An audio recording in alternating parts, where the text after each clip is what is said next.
Here they come.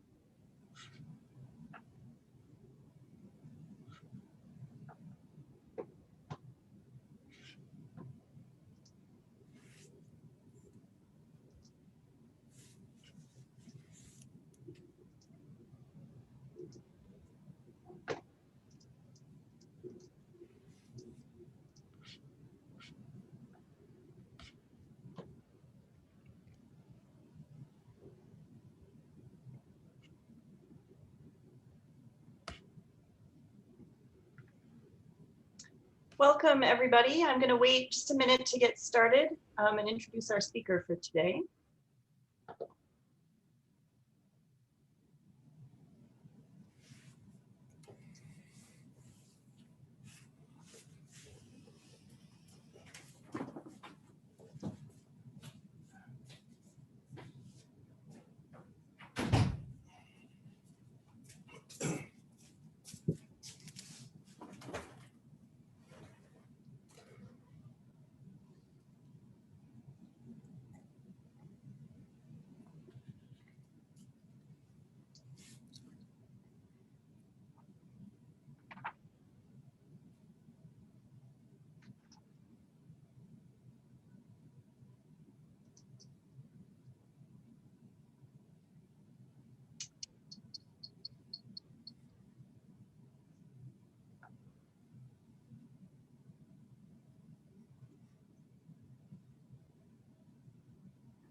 We're still waiting for a few people to join from the waiting room, but I'm going to get started and introduce our lecture series and our speaker for today.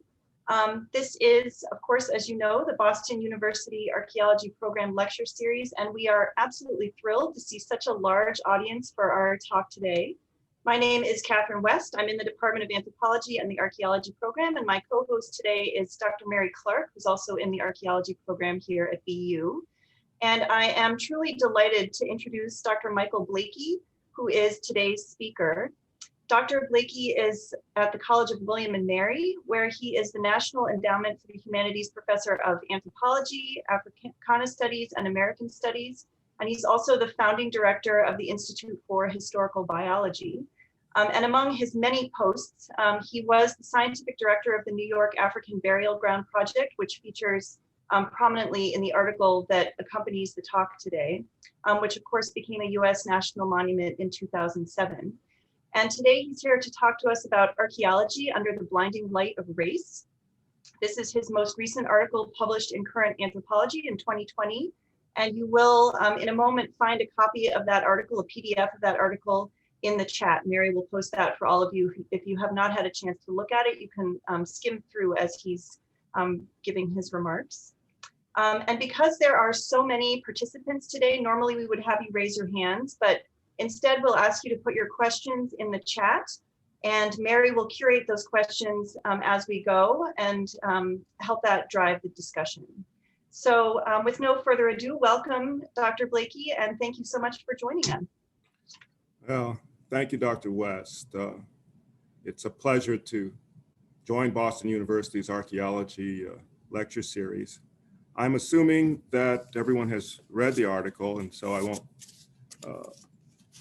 go into detail, except to the extent necessary with questions and comments.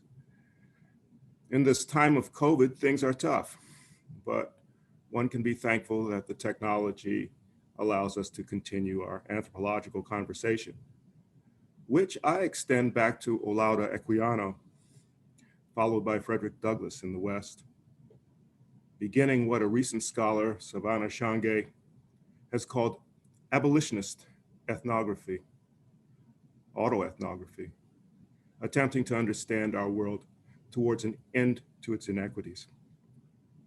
So archaeology may join in those efforts, whatever one calls them, to critique and transform.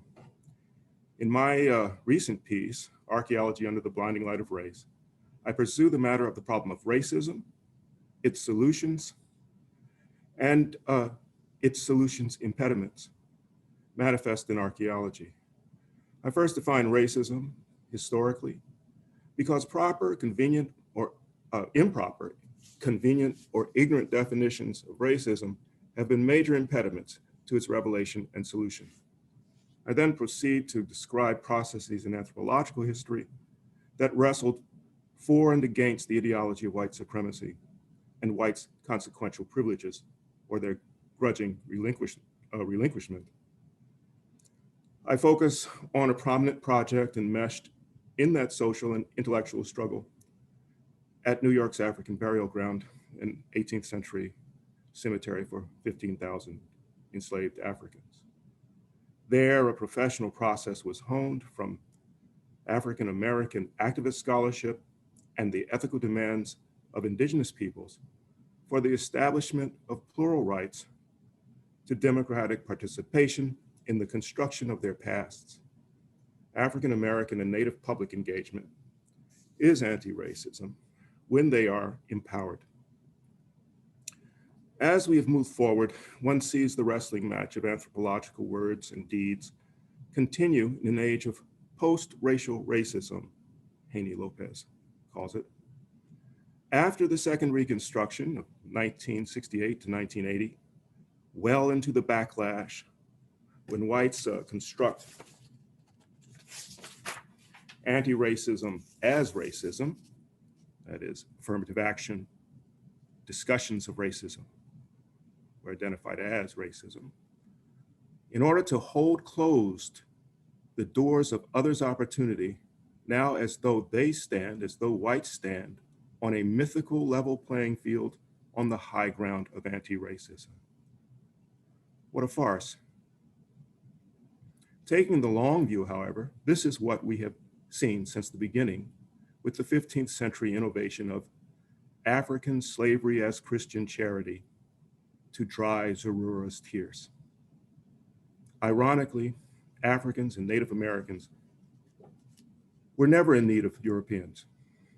Rather, Western wealth rested on native lands and African labor. The definitions of those uniquely deserving the full obligations of human beings, from Christian Europeans to biological whites, were crafted for moral cover. Thus, whites morally continence among themselves their brutalization and exploitation of the lives and lands of others, as though they were generous and tolerant. It is ironic that racism rests on whites' deeply abiding requirement, as among all people, for morality, a morality they defied in all but word. African Americans did not share the self-deceptive conversations in a gated white intellectual community, either of the 15th century Portuguese court or that of most anthropologists who were white at the turn of the 21st century. They did know about those conversations during Jim Crow. They knew everything about the whites for whom they provided every service. They created their own institutions of historiography and anthropology, some of which stepped far ahead of what whites could understand in a world under a pervasive, blinding light. Their worlds were differently informed. African Americans had no reason to agree that the taking, now for a GSA office building over their cemetery in New York at the end of the 20th century, benefited them, certainly not by the theft of honorable memorial. I took time in my article to give an anthropological basis for Homo sapiens as Homo reminiscens, treatment of the dead, as the original human symbolic behavior and basis for cosmology.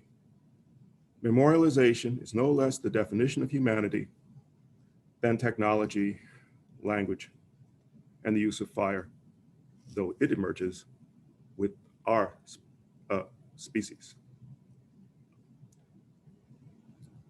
In New York in the 18th century, the enslaved used their burials as an original institution sufficiently under their control to attest their humanity. While whites trashed it with their need to be the only real, complete human beings in the room. Events there at the end of the 20th century constitute the continuation of that story.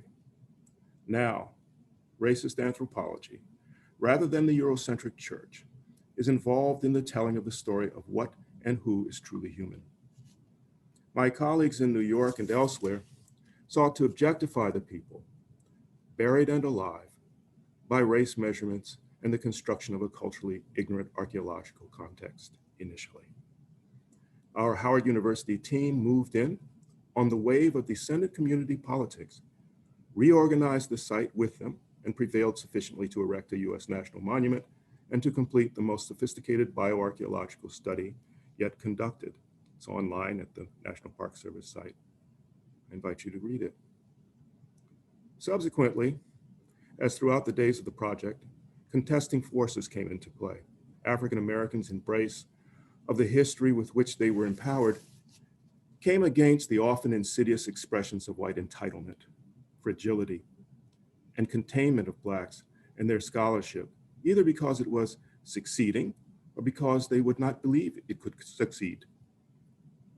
I tried to demonstrate these as conditions of Black scholars' daily life. We would not have so characterized our problems this way in the racism evasive climate of that time. It was not strategic. We developed an ethical approach to bioarchaeology that rested on the informed consent and anti-racism in practice. These methods have continued to develop since. At times, we've seen things move toward broadened empowerment of descendant communities as entailed in the 2018 National Trust for Historic Preservation rubric for engaging descendant communities in the interpretation of historic sites and museums. This moves toward plural democracy as any descendant community is empowered to raise its own questions about the past to which scholars put their tools and to have control and benefit from those sites of memory, usually commanded by whites alone. At other times, public engagement, often as civic engagement, waters down the descendant's voice by including a collection of other stakeholders, often from among agencies, which return historical preservation to a white business as usual, and other methods that I've indicated in the article. In order to take, now with an ethical appearance. Zorura. The anti-white supremacist activist edge is to be transformed into civic volunteerism and participation. Civic engagement is to New York's clientage model of public engagement what all lives matter is to Black Lives Matter. The former is something we already know. The latter is something that needs to be said. Broader problems of anthropology, like the fetish of Boasians or the gating of Black scholarship from the canon, can be understood as whites' struggle for moral tone while taking in a liberal vein. I want to contribute to the growing discussion prominently, including Black women anthropologists today, about the disrespect of ignoral, disavowal, and slippery arrogations of entitlement among anthropologists. Anthropologists who are representative of the culture of white people, caught openly, conveniently defining their relationship with the other in words and deeds. As an outsider within, to use Faye Harrison's words, let this be an ultimate inversion of anthropology, an anthropology of anthropology, a term I've been using for 40 years, an emic, or in William Willis's words, a frog's eye view. I welcome your questions and critique and comments. The article is fresh out of the box, and this will be the first time I will get that feedback.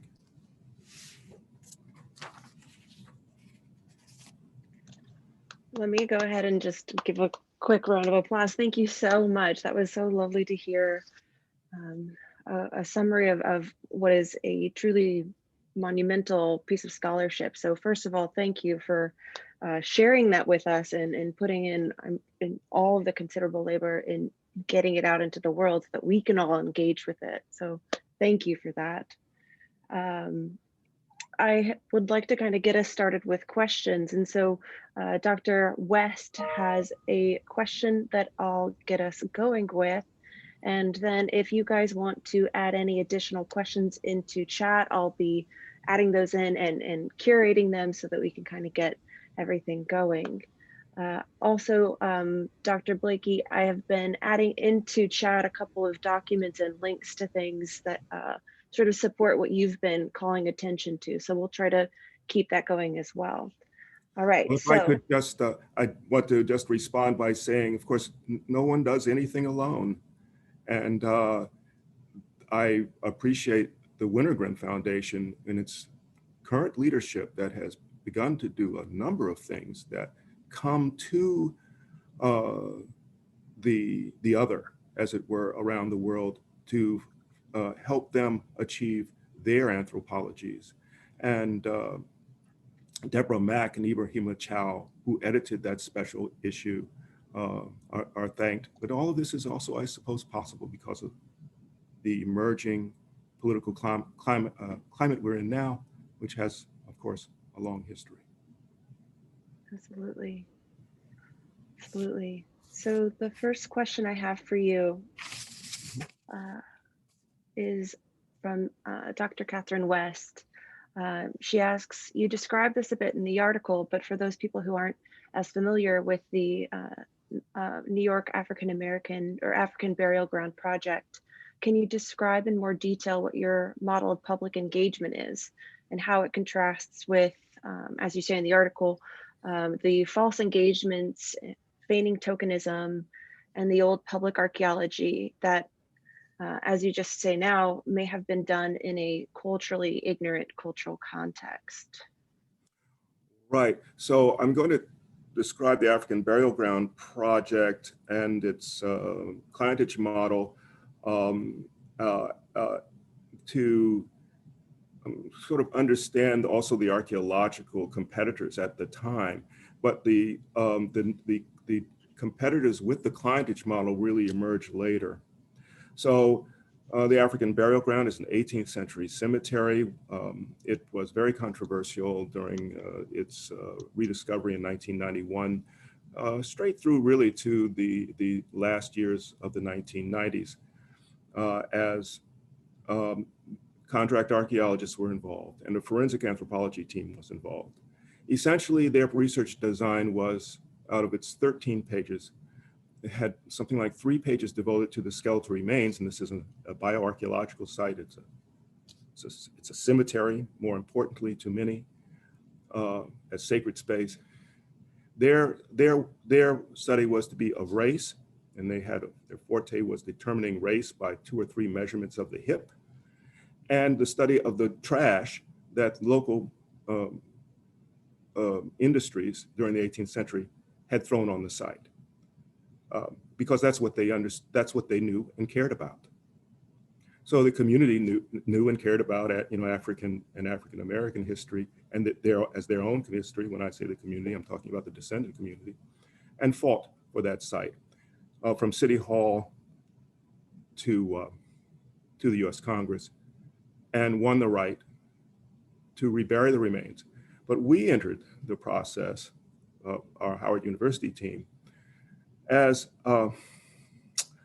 those inspired by African diasporic intellectuals, by the long 100-year, at least, maybe 150-year, maybe 200-year effort of African Americans to do what St. Clair Drake calls vindicationist work, anthropology, which involves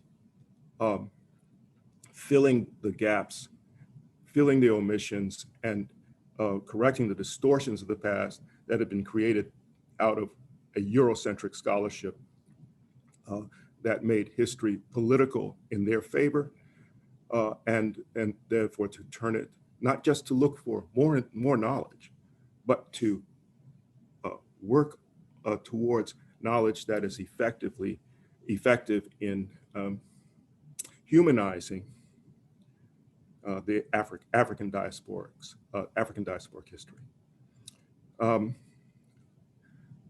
Over the years, yes, public archaeology had existed prior to the early 90s, But public archaeology was largely a matter of let's help educate the public about the importance of archaeology.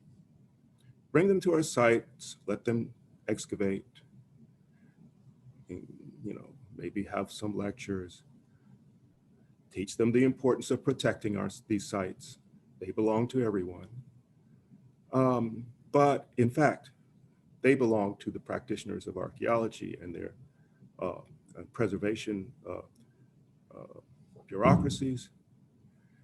And all the questions and the answers were in the hands of a quite solidly white set of archaeologists who have, if we think culture exists, have their own history and cultural relationships to the other. There's a valorizing tendency of whiteness that tends to be involved. And as we saw in the early parts of the African burial ground, ignorance of Africa and African America. But what then came to be called by our term, engaged archaeology, was civic engagement that had nothing to do with those vindicationist interests, and in which the public was not so empowered. So let me just kind of very quickly give you in hand gestures a diagram that's in the article of our clientage model of public engagement. We say there is an ethical client here, and that's the descendant community. They are the ones most affected by the desecration of the site. And as human beings, they tend to be the ones who would have stewardship, certainly of a cemetery, and we can talk about other historical projects as well, but certainly with regard to cemeteries. They are our ethical client, and we owe, as anthropologists, their protection, that we do no harm to them. We also have a business client over here. In our case, it was the GSA. We have contractual relationships with them. They provide the money. We have obligations to them. And if you look at anthropological ethics, and I helped develop on a committee of 3, the 1988 or 89 version of the AAA's ethics, you understand that they're often competing issues that you have to work out, competing obligations. Those are competing obligations, but I think our ethical obligation often trumps the business obligations, but the idea is to meet them all, not to arrange anything with the business obligation that will not satisfy the descendants. And then on the top of this chart, there is the profession. So what we do as anthropologists. We do as scholars. There's no violation of evidential proof in this. We only are involved to the extent that we have evidence and that our methods are useful. But what that community provided us with in New York were the questions. And so we held meetings downtown Harlem, many meetings with many people, and wrote a research design of 150 pages or so that went through several iterations back and forth with these as well as scholars. And from that derived an acceptable research design that would allow us to keep the remains out of the ground for a while, to attempt to answer the questions: what are the origins of the population? What were the transformations from African to African American? What was their physical quality of life during their enslavement? And what were their modes of resistance, which is, many of these have real resonance within African American community and not within white community. For example, no geneticist had ever asked, what are the origins of African Americans? They asked about admixture. It's a racial question. They never asked. Many methods were developed as a result of these new questions. And the fact that there are questions doesn't mean they're determining the answers. The answers will come from our data. So this was a kind of struggle, participation in their struggle, and for the truth, and for a way of, as an old woman said, we want the story to tell to our grandchildren, which you will find in few classrooms in public schools in this country.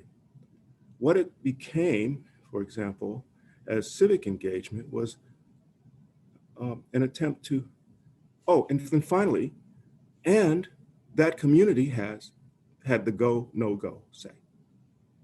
They could say, we don't want you to do research at all. We've looked at it. You know, this is essentially informed consent, the most fundamental ethical principle. The dead don't give that consent. It's the living who are impacted by it, the treatment of the dead. So they give their informed consent, but they're more likely to do that if it's their project, their questions, and they did, but they didn't have to. And that means that they have the power to say, well, we'll do what most people do, which is bury the dead with other practitioners, religious practitioners, and just create the monument. But there was value in having both, they found, if they had control. Today's civic engagement, there's so many stakeholders of agencies and anthropologists, as at one point early on in New York, that New York archaeologists were saying, well, we're a community too,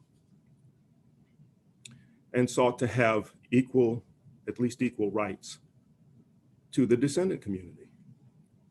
And we said, all communities are not equal in all matters. And so, but today, often, you get what the National Park Service is often an example of this. Minimally, they'll call a few people on the telephone and tick off the box that they've done public engagement and go back to doing what they've always done. Or they'll hold a few forums and then they'll let the people go, but the people don't make the decision. And in the case of Mark Leone, with which I ended the article, he actually talked to a Black woman in Annapolis, received the question, decided what that question meant, that it meant searching for evidence of hoodoo in Eastern Shore, Maryland sites. That's not engagement at all. There's no accountability. That is, to call it engagement, well, it's like Zarura, this person I began talking about in Portugal, who creates the slavery as Christian charity thing. It is to take a moral tone, but essentially to do whatever one wanted to do in the first place, which is white entitlement. And I will almost promise that my next answer will not be that long. If it is, we're still here for it. So the next question that we have for you is going to be posed by one of our BA/MA students, Thea O'Hea. So Thea, if you would like to go ahead and ask your question. Thea O'Hea, but yes, no worries. No one else knows how to say it either. Hi, Dr. Blakey. Really glad that you're here doing this talk. So I wondered, in the last 30 years in the US, we've seen a lot of legislation changes when it comes to heritage matters. NAGPRA is a big one that most people know about. Do you think further legislation that centers the rights of descendant communities and steward communities is something that the archaeological community should be pushing for, or are there other things that would be more helpful in advancing these conversations? Right, so, and I don't know if you saw our webinar with Dorothy Lippert and others, other Native American anthropologists on the issue of repatriation at Wintergreen, and the Society of Black Archaeologists organized, I guess it was a month ago. When we got to talk about these things, I would say, yes, NAGPRA is the precedent. They have the no go right. Native Americans, Alaskans, and Native Hawaiians. Through Senator Inouye's efforts and that of Native American Rights Fund and others. Against all of my colleagues in physical anthropology and most in archaeology, I mean, I worked with Larry Zimmerman, I worked with Clyde Snow, I worked the World Archaeological Congress of 1986, and its inter-Congress, where the Vermilion Accords were created in '89, were involved some of the few humane, ethical archaeologists, mainly, and some bioarchaeologists, who were trying to build bridges and at least listening to the Indians. I was told in '89, just before NAGPRA, that to listen to the Indians was a professional kiss of death. When I tried to get some leading physical anthropologists to come to Vermilion and have a conversation, a session called something like, building bridges, they were opposed, and it is the sort of arrogant of sort of the whiteness of that the Enlightenment took on as the objective, neutral voice, universal voice of science that need hear no one but its own methods. But this was also the white voice, the colonial voice. At any rate, I'm glad I disregarded them. I knew better by then. And some of us did, like Larry Zimmerman. But for the most part, they were opposed to that. Well, the public understands what cemeteries mean. I mean, I didn't have to go through the litany that I did, talking about the Iliad in my paper. You intend to bury your relatives or give them some funerary treatment because you're a human being, not because I'm agnostic. I've been agnostic nearly since I was 10. I actually started off as an atheist and then I mellowed. I expect some memorialization in the old family cemetery in Orange County, Virginia.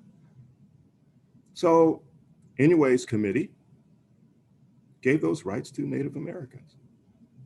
There are a number of efforts to expand those to African Americans, to other unmarked burials. But I will tell you, beyond this, the formal efforts, I mean, Congress has now a bill which you could support to create a network watching these cemeteries, accounting for them, but it would be under the National Park Service. That alone is probably not sufficient, but it's a start to be able to know where those cemeteries are. What is happening as a groundswell are descendant community organizations that are growing all over this country. I imagine we will see a movement coming about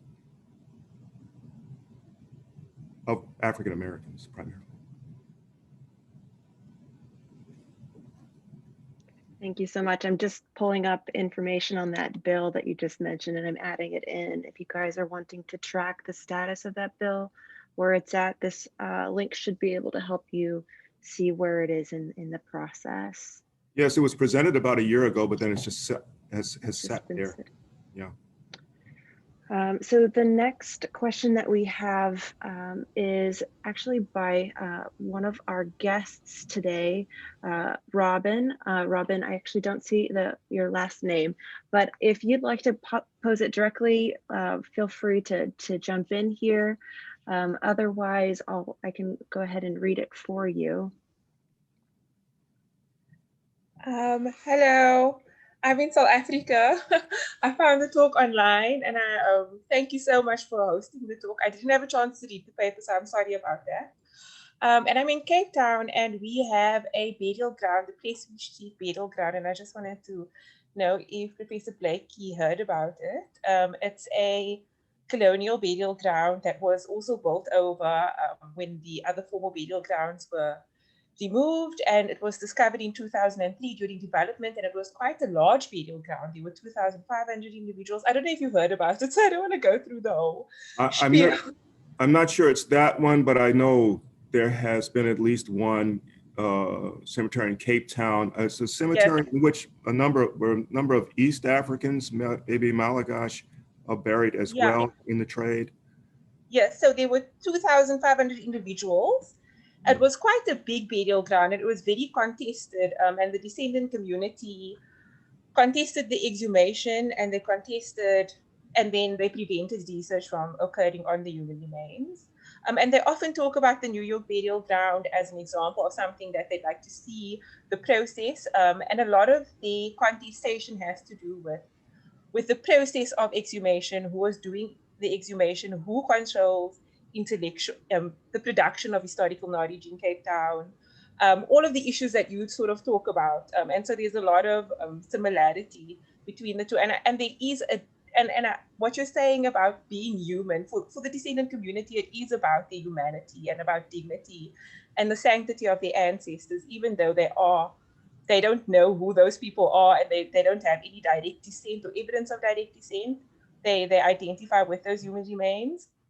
And then there's also the issue of that we have this intellectual history that understands that race is dangerous, and that if we are going to do research on human remains in a country where we've collected human remains of the Khoi and of the San, and many of these descendant communities are descendants of slaves, but also descendants of Khoi and San, and race has been a defining feature of their lives in South Africa because of apartheid. And so you see, through my research, I see this engagement with biological anthropology. And so when archaeologists speak about the community, they don't understand what we're doing. And when I read about what the community does understand and what they do know, and that their questions and their challenges are valid challenges. So I just wanted to say that I don't have a question as much as to say that a lot of people have engaged with your work in Cape Town. That's what I wanted to say. Yeah. Well, thank you very much for those that information. Yeah. Let me just say the fundamental thing is this: the descendant community must have control. They must have the no-go power, or the rest, or it is in the habit of anthropologists, as in the habit of whites, as a historical community, who have been taught to be empowered, who have been taught that they have a universal, a neutral mind, who are taught that they know what you need to know better than you do, but who also want to be moral as human beings. And that's why racism was created, to allow them moral cover while they took. This is a continuing history. And the only break, if you're going to get it in the process of memorialization, or even the study of the past of South African people, is that one of the ways around a cemetery, one of the ways to break that hegemony is for the descendant community to have control, and for the questions to come, them to generate questions, and then for them to hear about the ways in which the work would be done, the analyses that the work would take, and only if they have the final say, and it will likely go in a way that is reasonable to them, other than a compromise of, I found that the descendant community in New York and everywhere, these are very reasonable people. I mean, they're compromising in many ways. People do that. Yes. But there's an excessive compromise that white supremacy or white privilege insists upon things, as you know. And so you have a right to that power. I would just say, and back to you, I have colleagues at Cape Town. I've had grad students at Cape Town reach out to me. I think it's confusing there. I don't think they are clear about the kind of thing that I'm talking about. And I'll give you an example from St. Helena's Island, where the University of Bristol is involved, and it's in my article. It's kind of where they came to me, and this is, in the middle of the Atlantic, near the African coast. They came to my institute here, had 2 days of conversations, these British anthropologists, and then went back and decided that the hundreds of remains from an airport being created there of a very important group of Blacks who were freed during the illegalization of the slave trade.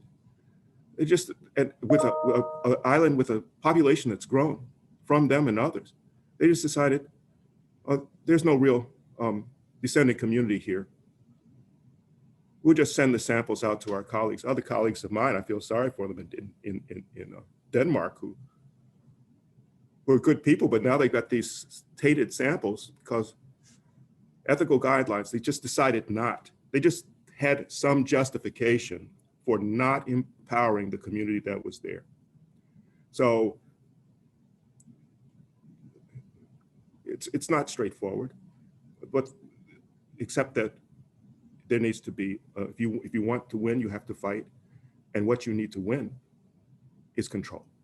And what they don't want you to have is control.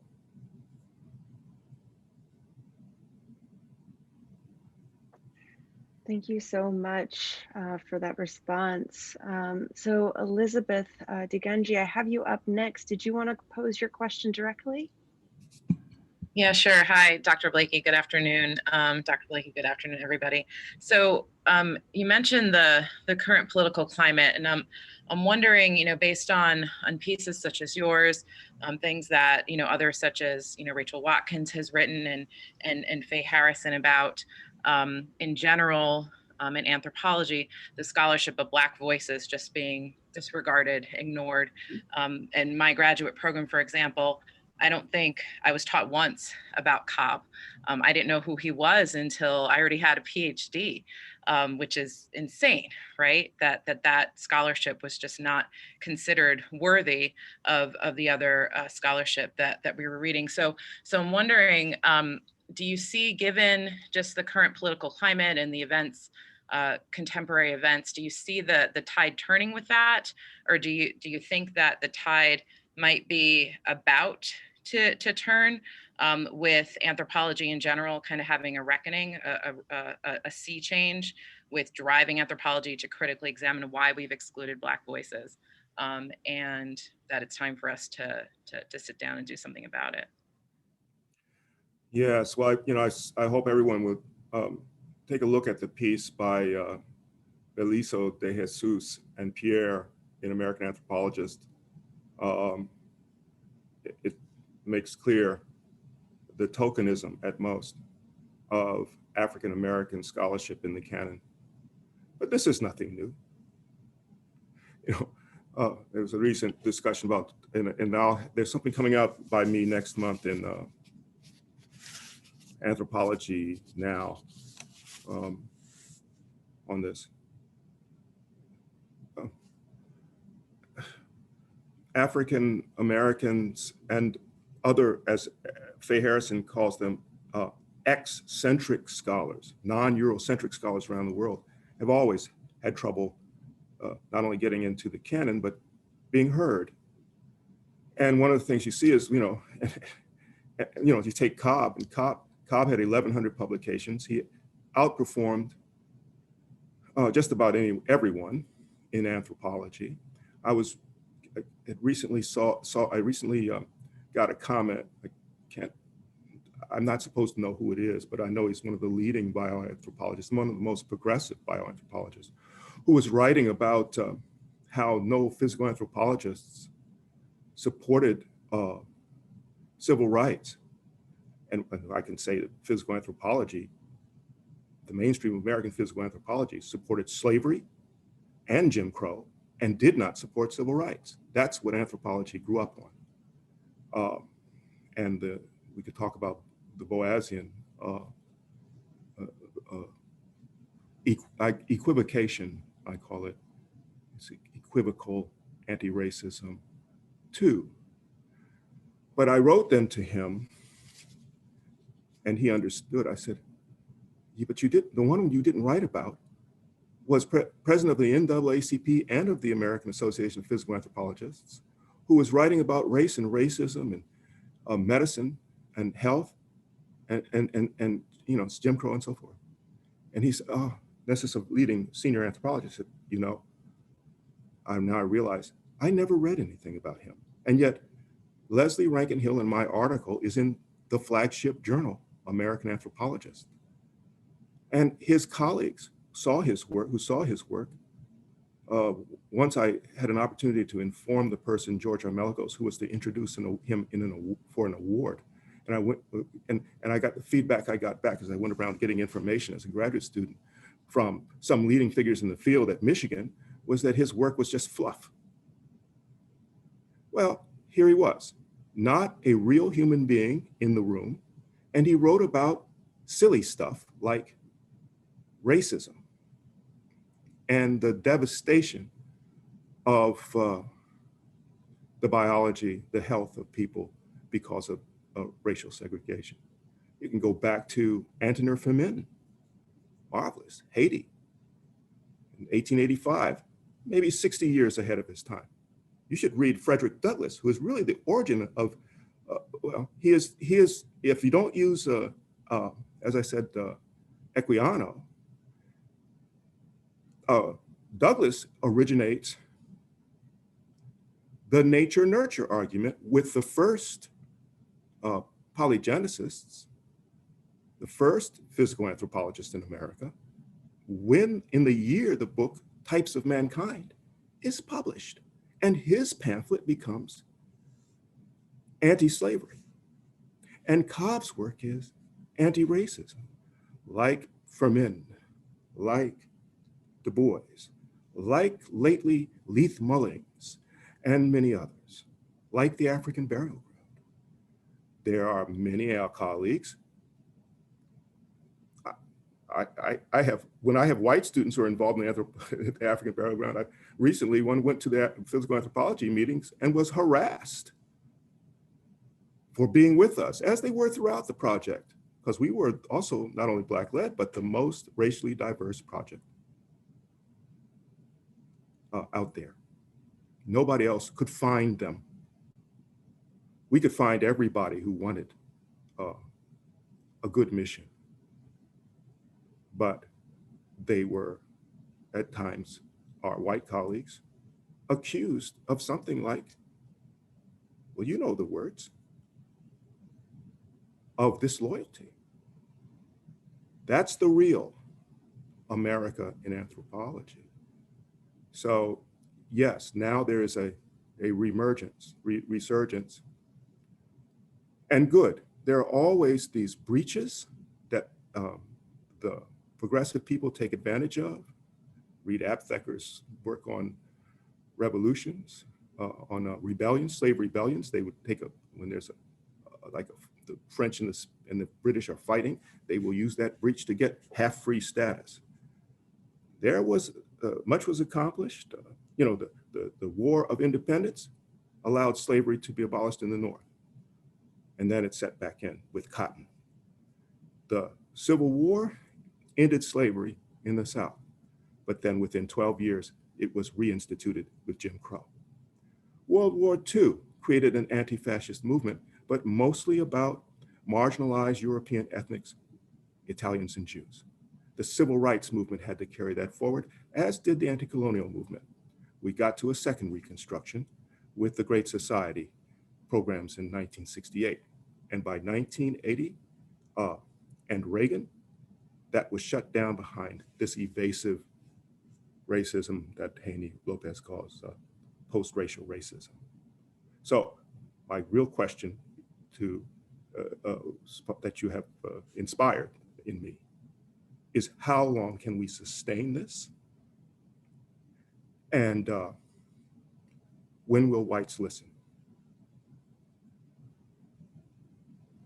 Open up their ears and eyes to the other. Because what you are describing is that when the other comes into the room, I imagine they're saying, here they come again. They always say the same thing. And the field always does this and this and this.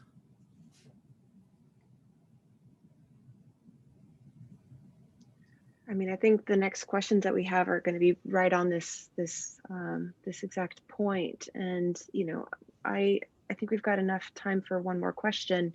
And Matthew Reeves, I know you sent in a question about, how to essentially change the discipline of archaeology and adopt sort of maybe methods towards the ethics societies and improving the ethics statements.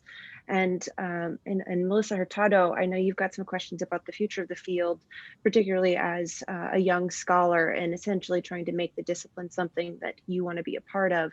And so Melissa, if you wouldn't mind posing your question, and Matthew, I'm going to do my best to kind of pose, to add that into chat too, so we can kind of get that being a question that we're all thinking about. So Melissa, if you want to go ahead. Sure. Can everybody hear me okay? Sometimes my mic doesn't work. Okay. First of all, thank you for all your insights. And I thought about my question before we started talking. So I think there's already a lot of things that I guess you have answered or have given me insights to, but I guess I'll just read off my question and add on to the things that we've already talked about. But you talk about civic engagement and how it's used for social capital by white archaeologists. So how do we new scholars differentiate this false civic engagement from true civic engagement from older scholars? Reading your work was extremely refreshing and gave me a lot of insights into challenging these practices. But still, how should we challenge these facades if white archaeologists continue to ignore our voices?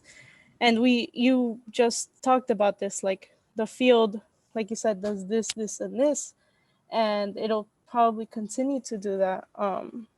And I guess maybe I'm not really looking for solutions or anything, but I don't know, just advice for young scholars to challenge these things, because it is scary, right? Challenging older scholars who don't necessarily want to listen. I guess those are my organized thoughts. Thanks. Oh, thank you. Those are very useful thoughts.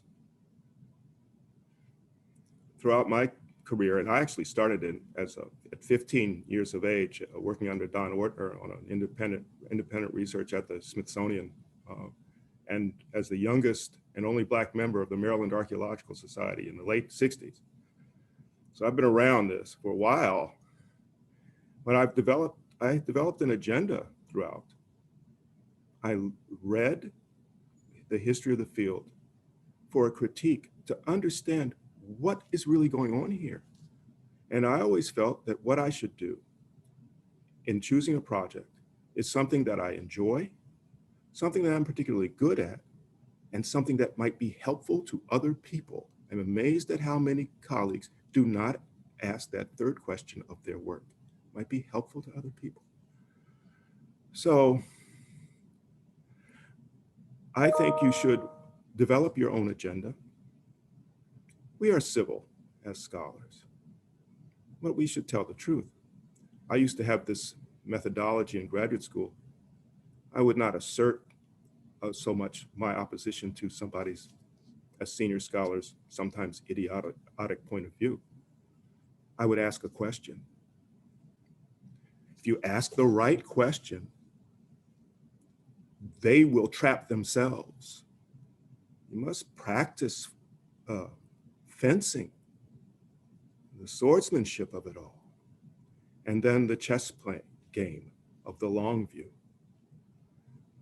I think one's decisions about whether a project is or in earnest can really revolve around how much control does the descendant community have? How much control does the ethical client, the people who are most affected, have? And if you see that that they are being, swamped or tokenized, and all the other methods, placated, you should challenge it. And if it doesn't change, maybe you have a critique to mount, and maybe you just go to something else until you have the teeth, the strength to be able to raise these critiques. As I said in New York, well, it was under the advice of what he became a Governor Patterson, then state senator. He said, you can't say racism. And the public was saying racism all the time. As scientists, we couldn't call it racist because in that evasive period that they would make us, we would lose our authorial voice. So we would be seen as unjustified, crazy, emotional Negroes. So, but what we could also always, he said, but there's also always something in it, under the racism, like contract violation, that you can discuss openly. And that's how we handled it. But now but if you leave it that way, then racism goes unscathed. So I said, well, okay, now I will write about what happened. I think I don't, and then lastly, I don't want to discourage you. So much has been accomplished since the 18th century in America. So much has been accomplished. There are twists in which, carceral slavery then returns some part of it. It's always 2 steps forward, 1 step backward, but it is 2 steps forward. And we accomplish. What did the man say about the arc of, is it history, bending towards justice?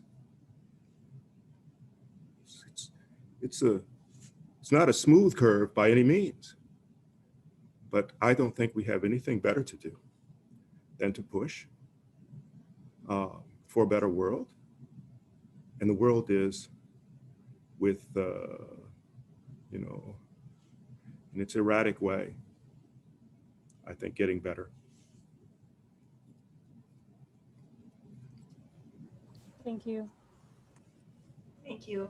I'm extremely sorry to say that our time is coming to an end and that we have to end this really wonderful conversation, and that we can't get to all the excellent questions that are posed here. Hopefully Mary can copy those and keep them, and maybe we can pose them to Dr. Blakey in another format. Thank you, Dr. Blakey, for coming here and teaching us and guiding us and being a voice who has been working so hard for so long to move us forward. And I'm looking at Melissa and Thea and thinking especially moving our students forward. Thank you to everyone from around the world. I'm blown away by this huge audience and we're so thrilled to have you all here. So thank you, and we hope we'll see you at a future event. Thank you. Take good Bye. care of yourselves.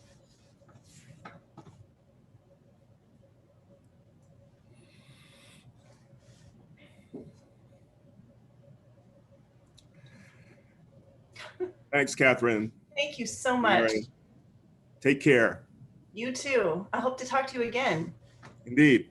I have Yes, I have a theory syllabus to design for the spring, so I might be calling on you to assist me a little bit if you don't mind. Anytime. Okay, good. Bye-bye. Bye. Yes, thank you so much. Bye.